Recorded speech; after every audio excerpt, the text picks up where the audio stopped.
Hey everybody, welcome back to the Daingeon. On today's episode, we're checking out a new projector from BenQ. This is the laser-based W5800. Stick around. Nice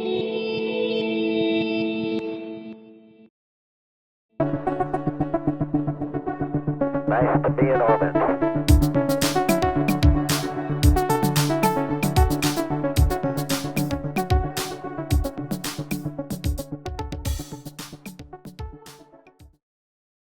All right, everybody, like I mentioned before, we're checking out the W5800 from BenQ today. This is a home theater laser-based projector with 2600 lumens. Stick around while we go over all of the different features with this awesome projector. I'll show you some footage. I'll compare it to some other laser projectors that are out there, and we'll even do some gaming on it. So thanks again for joining me here on the Daingeon, and let's get going. All right, taking a look at the W5800. This thing is a beast.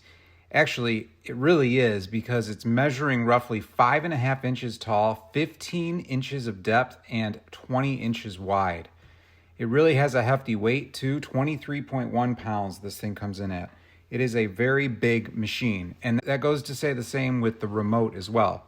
It's a very heavy-duty feeling remote, almost like a receiver remote. Has a million buttons on it. You can pretty much control everything at your fingertips in order to customize the picture to get this projector to look exactly what you want on the screen. The specifications for the BenQ W5800 are what you would expect from a high-end projector. 2600 ANSI lumens, 4K UHD, 16:9 aspect ratio, 2,000,000:1 contrast ratio, 30-bit color display, laser light source, and that also gives you that extreme lamp life of 20,000 hours in normal and 25,000 hours in eco modes. But the most stunning specification that this machine carries is its 100% DCI P3 coverage, its 100% Rec 709 coverage, and all of the different picture modes, including 3D, bright cinema, filmmaker mode with HDR, HDR10, HDR10 Plus, and several others.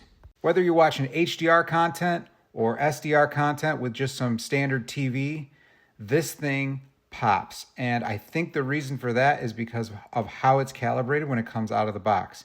This thing even comes with its own calibration report card. You can see here, this shows you the model number, the serial number, everything that matches. This is basically run right before they put it into the box and ship it from BenQ to you.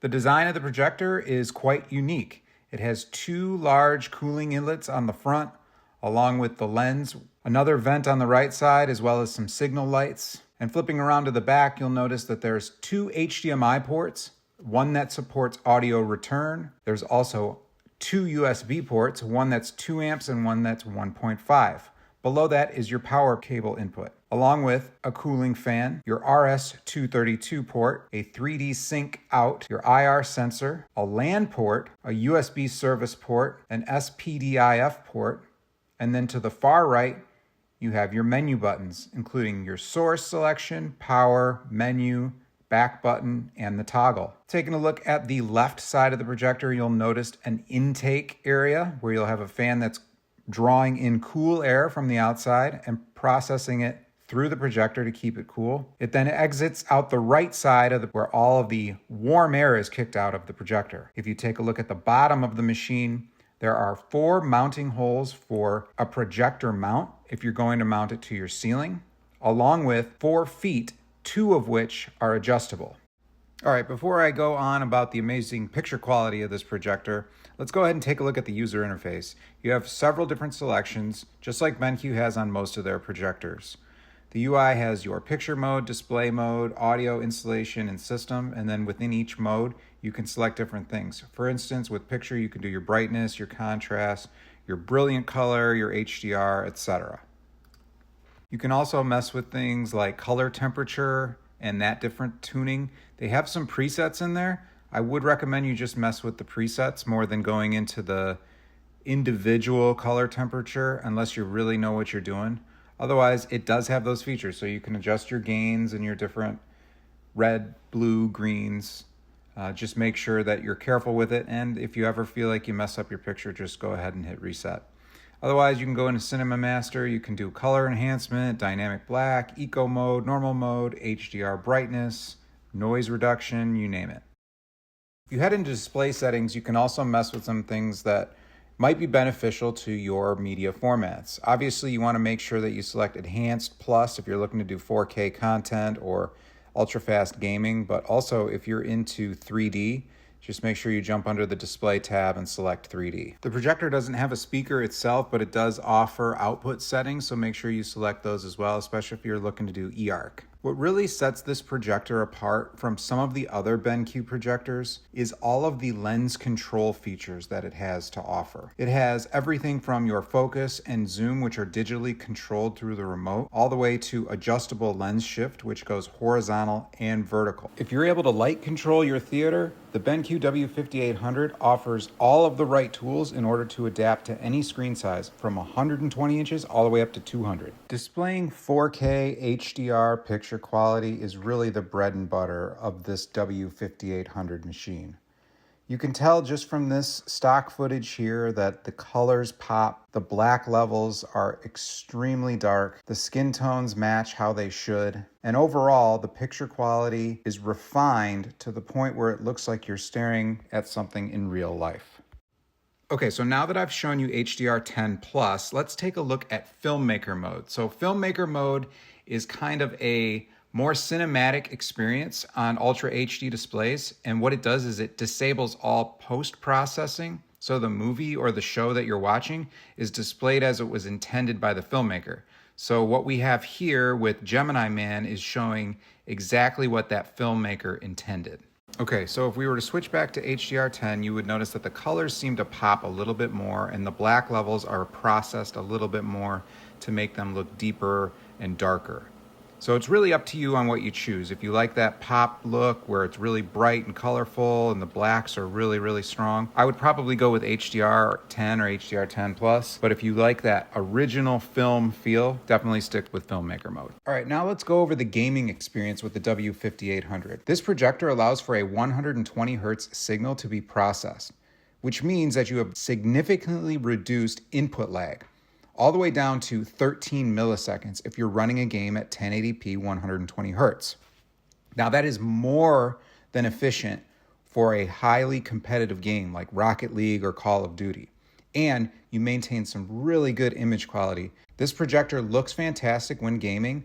I would highly recommend that you game at 4K 60 to get the best experience when it comes to image quality. But if you do occasionally jump on and play competitive games, this is more than capable of handling that. Okay, so one last thing I wanted to do, because I've been asked to do this before, is I wanted to compare a couple projectors side by side. And in this case, I'm going to compare two other projectors with some footage to the W5800 that we're looking at today. Both of these other projectors are laser-based projectors. The first one is the TK710 from BenQ, and the second one is the Epson LS12000. So take a look at these side-by-side image comparisons and judge for yourself if you think the image quality is better on the W5800, the TK710, or the LS12000.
All right, last but not least, let's talk price.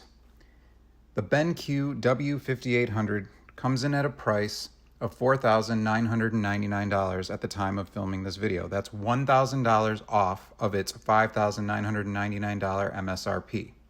So if you're interested, I know it's at the top of everybody's price range, but this is a really good projector. It'll last a really long time with that laser light source, and I definitely think it's worth considering if you're in the market. All right, everybody, thanks for joining me here on the Daingeon today while we reviewed the BenQ W5800. I hope you liked everything we went over today. If I missed something, make sure you let me know down in the comments. Otherwise, this is a great projector. I really think you should check it out, especially if it's within your budget. Thanks for joining me here on the Daingeon today, and I'll talk to you guys next time.